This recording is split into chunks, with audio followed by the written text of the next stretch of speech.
Le 15 décembre 2025, une ombre a plongé dans le cœur des proches d'Alexandra Mbadama.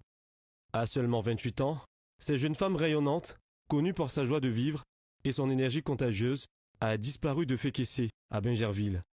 Pour ses amis, l'espoir d'un retour s'est vite estompé, laissant place à une absence douloureuse qui semblait s'éterniser. Dans cette épreuve, ceux qui l'aimaient se sont rassemblés, unis par l'affection, multipliant les recherches avec la fragile lumière de l'espérance, rêvant encore d'un dénouement heureux.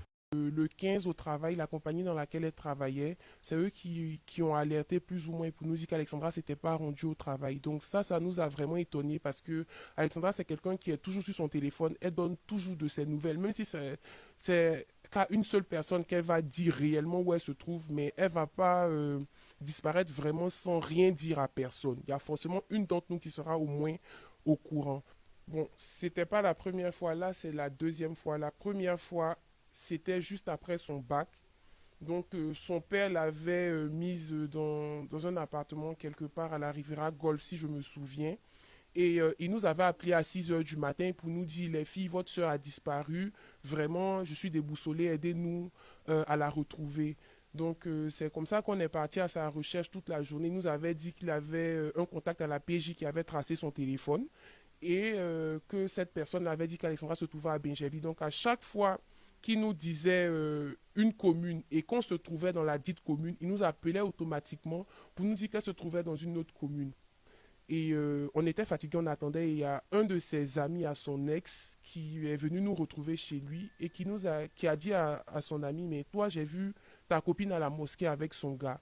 Donc nous, on était étonnés, on s'est regardé, on s'est dit avec son gars, mais c'est qui le gars? Est-ce que tu peux nous le décrire? Et il nous a décrit textuellement le père d'Alexandra ainsi que sa voiture. À l'époque, il avait une BMW. Malheureusement, l'espoir s'est effondré. Plus de 10 jours après sa disparition, le corps sans vie d'Alexandra a été retrouvé dans les eaux de Grand Bassam. Les marques de couteau découvertes sur son corps ont transformé la douleur des proches en une colère profonde et bouleversante. Sur les réseaux sociaux, l'émotion a explosé, les discussions et les spéculations se succédant, certains pointant du doigt le père d'Alexandra, lui aussi porté disparu, comme le principal suspect. Et jusque-là, jusqu'au 23, je lui ai envoyé une note vocale, le 23 décembre.